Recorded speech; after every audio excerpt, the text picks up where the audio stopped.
ভোরবেলায় ঘুম থেকে উঠতে আমাদের প্রত্যেকেরই তো একটু কষ্ট হয়, আর যাদের তো রাত বেরাতে শোয়া হয় তাদের কথা তো আলাদাই। যেমন আমি অনেক রাতে কিন্তু শুই, ওই প্রায় 1:30 পৌনে 2 এরকম তো বেজেই যায়, রোজই কিন্তু ওই একই গল্প।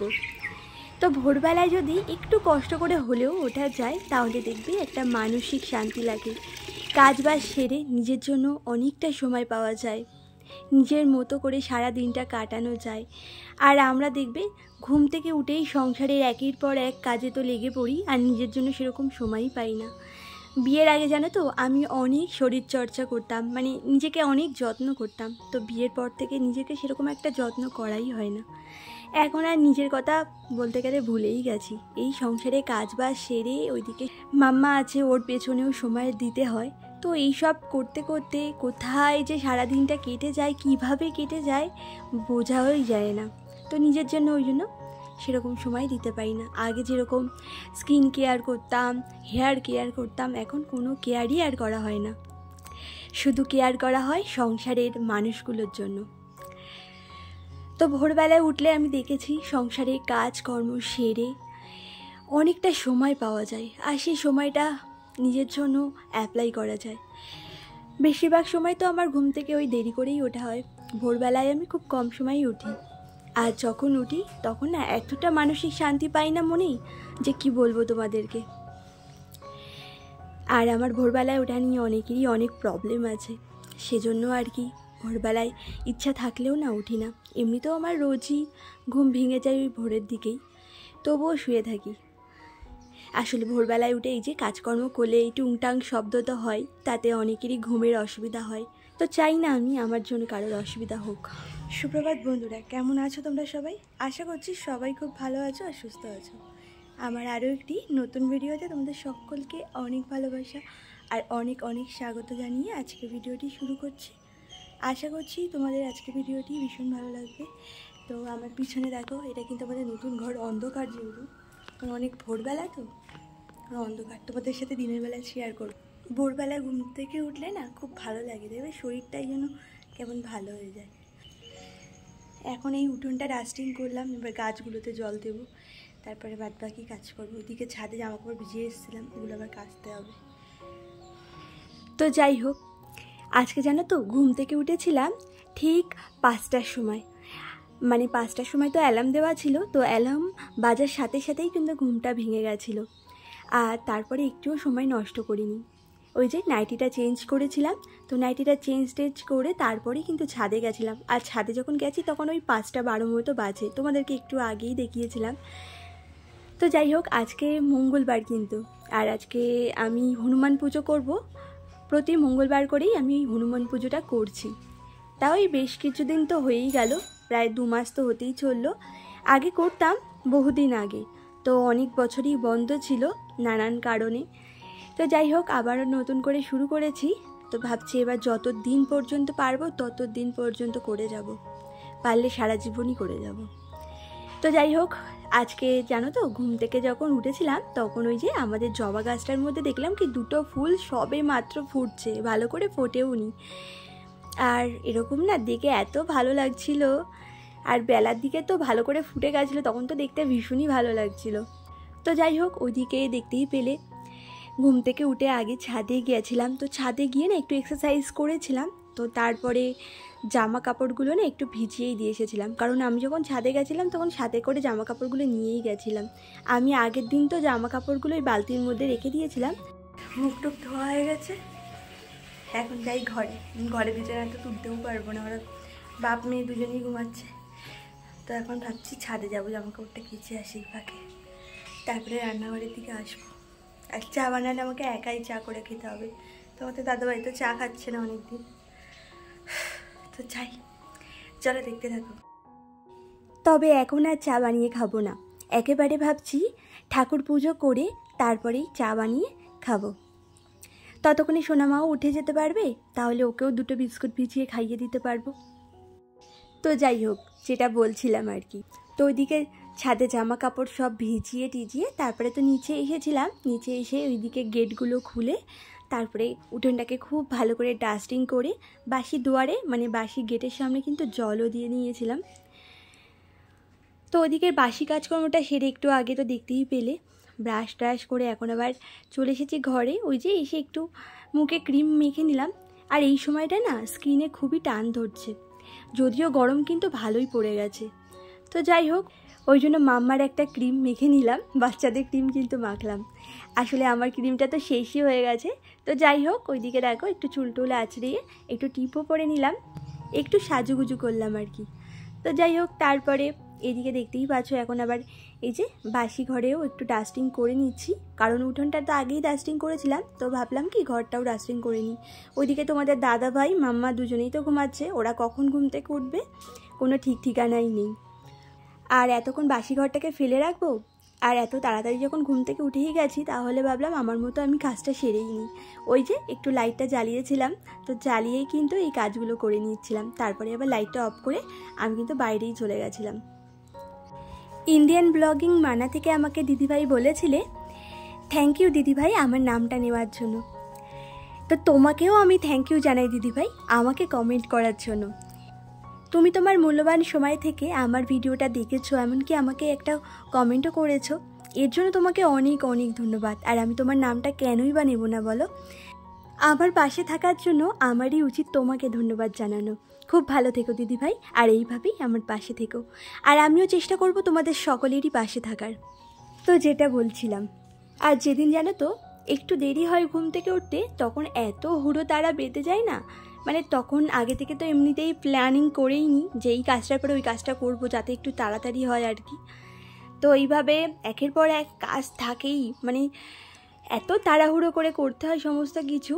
আবার তোমাদের দাদাভাই ডিউটিতে যায়, তো ওকে আবার টিফিন বানিয়ে দিতে হয়, ওইদিকে ভাত টাত খেয়ে যায়, তো তার জন্য পথ তো লাগেই। তো সেই সমস্ত বানাতে, ওইদিকে সোনামাকে টাইম মতো স্কুলে পাঠানোর জন্য ওকেও তো খাইয়ে দাইয়ে রেডি করিয়ে পাঠিয়ে দিতে হয়।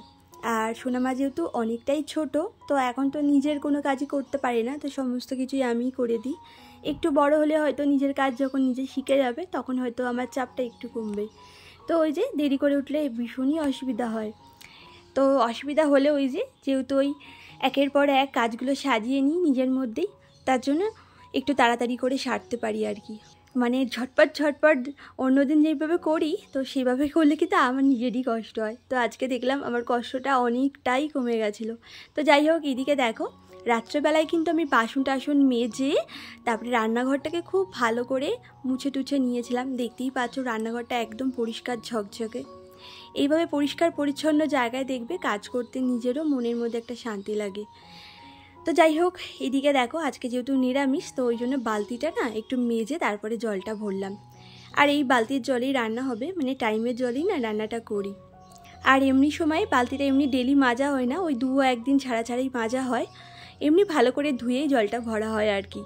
তো যাই হোক, ওই যে ভোরবেলায় যে জামা কাপড়গুলো ভিজিয়ে গেছিলাম না, এখন তো দেখো একটু সূর্য উঠছে উঠছে ভাব, এখনও কিন্তু সূর্য দেবতার দেখা হয়নি।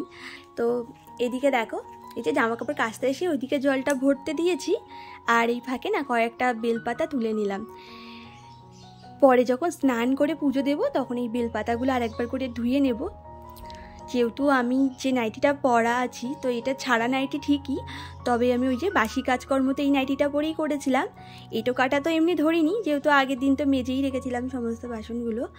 তবে ওই যে উঠোন টুটন ডাস্টিং করেছি, মানে ঝাঁটাফাটা তো ধরেছি, তাই জন্য না ভাবছি যখন স্নান করব তখন বেলপাতাগুলো ভালো করে ধুয়ে নেব, তারপরেই পুজো করব। আর বারবার ছাদে না আসতে ইচ্ছে করে না।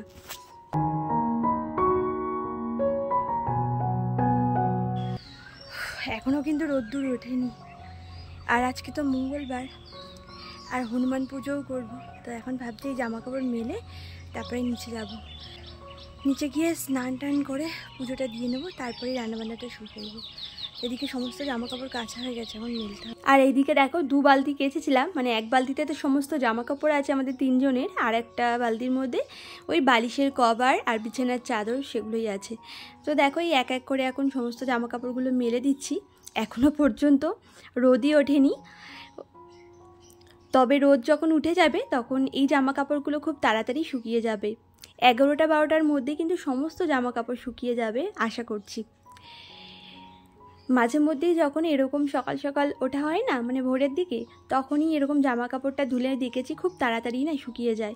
আর অন্য সময় কী হয় বলো তো, ওই যখন দেরি করে ঘুম থেকে উঠি তখন ওই রান্না বান্না সেরে ঘরের টুকটাক যত কাজকর্ম আছে সব সেরে লাস্টে আমি মানে স্নানের আগে জামা কাপড়টা কাচি। বেশিরভাগ সময় সেটাই করা হয়, তো তাতে না জামা কাপড়গুলো ভালো করে শুকাতে চায় না। আর 12টার পর থেকে দেখবে রোদ্রের তেজটা না অনেকটাই কমে যায়। তো যাই হোক, এদিকে নিচে এসে দেখো এখন স্নান করে নিয়েছি। এদিকে তুলসী মন্দিরে একটু জল দিয়ে দিচ্ছি। স্নানের পর তো তুলসী মন্দিরে জল দিতে হয়। তো যাই হোক, এদিকে দেখো এখন চলে এসেছি আমাদের যে মনসা মন্দির আছে, মানে অষ্টনাগের পুজো হয় আমাদের এই মন্দিরটায়। তো সেখানে কিন্তু একটু জল দিয়ে ভালো করে মন্দিরটা ধুয়ে দিচ্ছি।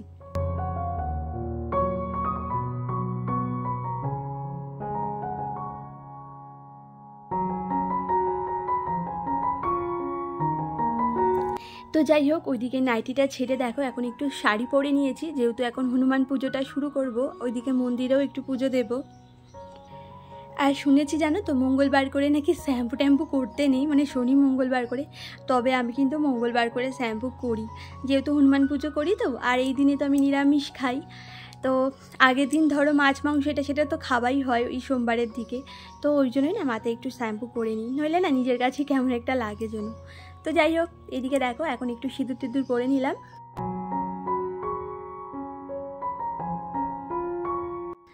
আর এই দেখো মাম্মা কিভাবে ঘুমাচ্ছে, একদম পুরো গুটিয়ে শুটিয়ে ঘুমাচ্ছে।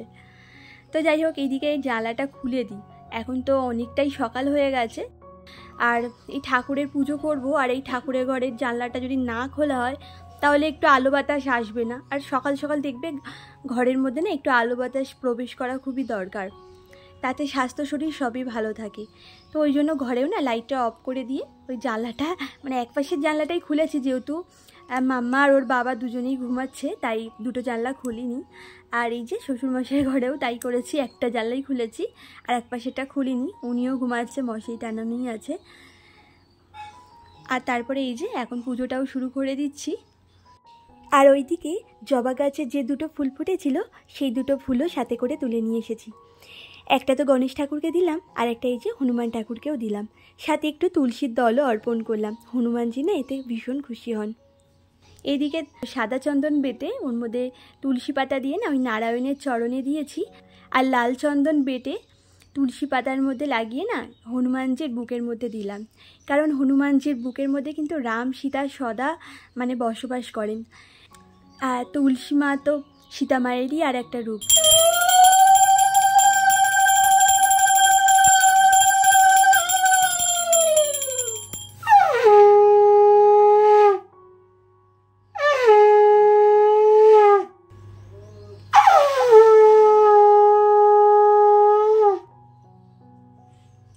আর এখন হনুমান চালিসা পাঠ করে নেব। আর হাতে না একটা তুলসী পাতা আর একটা ফুলও নিয়ে নিয়েছি, আর 108 বার রাম আর সীতা মায়ের নাম স্মরণ করে তারপরেই হনুমান চালিসাটা পাঠ করা শুরু করলাম। শ্রী গুরু চরণ সরজ রজ নিজ মন মুকুর সুধারি বরুণ রঘুবর বিমল যশু जय हनुमान गण गुण सागर जय कपीश तिहु लोक जागर राम दूता तुलित बल धामा अंजनी पुत्र पवन सुत नामा महावीर विक्रम बजरंगी कुमति निवार सुमति के संगी कंचन बरन विराज सुबेसा कानन कुंडल कुंजित केसा पवन तनय संकट हरण मंगल मूर्ति राम लखन सीता सहित हृदय बसहु सुरभूप।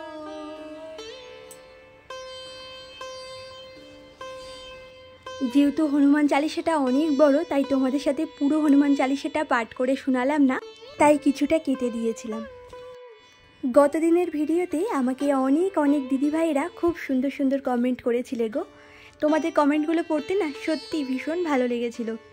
এখন তাই তোমাদের সকলের নামগুলো বাকি সমস্ত বন্ধুদের সাথে শেয়ার করে দিলাম। Home maker Sabina blogs, Indian blogging Mana, আমাদের গল্প কথা, টুম্পা লাইফস্টাইল, রুমা ঘরকন্যা আর বসুন্ধরা ব্লগ থেকে আমাকে দিদি ভাইয়েরা অনেক সুন্দর সুন্দর কমেন্ট করেছো গো। তার জন্য তোমাদেরকে অনেক অনেক ধন্যবাদ জানাই গো। এইভাবেই আমার পাশে থেকো, শুধু তোমাদের কাছে এইটুকুই অনুরোধ। আর আমিও চেষ্টা করব তোমাদের সকলের পাশে থাকার। তো চলো বন্ধুরা, আজকের ভিডিওটা এই পর্যন্তই শেষ করছি। সবাই ভালো থেকো।